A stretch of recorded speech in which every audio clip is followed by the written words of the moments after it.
अस्सलामुअलैकुम। आज हम बनाने जा रहे हैं बहुत ही रिफ़्रेशिंग, कुछ खट्टी कुछ मीठी और बहुत ही जूसी फ्रूट चाट। फ्रूट चाट्स तो आपने बहुत सारी खाई होंगी, लेकिन इस रेसिपी को एक बार ज़रूर ट्राई कीजिएगा। इसके लिए इमली की चटनी मैंने घर पर तैयार की है और इसकी वीडियो मेरे चैनल पर मौजूद है। लिंक जो है डिस्क्रिप्शन में मौजूद है, वहाँ से आप देख सकते हैं। सबसे पहले चाट बनाने के लिए हमने लिए हैं ऑरेंज 5 से 6 आप माल्टे लेकर उनका जूस निकाल लें। तकरीबन 1 गिलास जूस ये बनता है।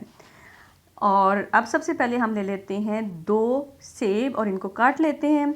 अब एक बाउल में सबसे पहले सेब को ट्रांसफ़र कर देते हैं। इसके बाद हमें चाहिए होंगे बनानास। आप 2 या 3 केले ले लें। आप अपने हिसाब से क्वांटिटी एडजस्ट कर सकते हैं। इनको भी हमने काट लिया है और बाउल में शामिल कर दिया है। इसके बाद ग्रेप्स लिए हैं हाफ़ कप, वो भी हम बाउल में ऐड कर देते हैं। अनार लिया है और इसके दाने निकाल लेते हैं, इसको भी शामिल कर देते हैं। खजूरें ली हैं 4 से 5 और इनको काट लिया है। ठीक है, खजूर और अनार शामिल करने के बाद अब हम इसमें डाल देते हैं जी स्ट्रॉबेरीज़। 6 से 7 स्ट्रॉबेरीज़ को लेके काट के वो भी शामिल कर दिया। और अब सबसे पहले हम इसमें डालते हैं जी इमली की चटनी।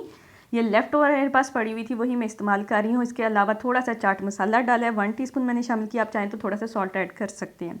ऑरेंज जूस शामिल करते हैं। तो बस देखें, बहुत ही मज़ेदार और बहुत ही झटपट और बहुत ही रिफ़्रेशिंग जो ये रेसिपी है, आप इसको ज़रूर ट्राई कीजिएगा। आपको बहुत ज़्यादा मज़ा आएगा। इस रमज़ान में तो इसे ज़रूर एक बार ट्राई कीजिएगा। कुछ इसमें ऑरेंज का टेस्ट आएगा और कुछ इमली का फ्लेवर मिलकर इसको 4 चाँद लगा देंगे।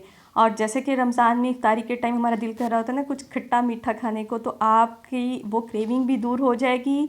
अच्छा, अगर आपके पास फ्रेश ऑरेंज जूस ना हो तो आप यहाँ पर टैंग का इस्तेमाल कर सकते हैं। मतलब इमली की चटनी और टैंग मिलकर भी बहुत मज़े का कम्बिनेशन बनाते हैं।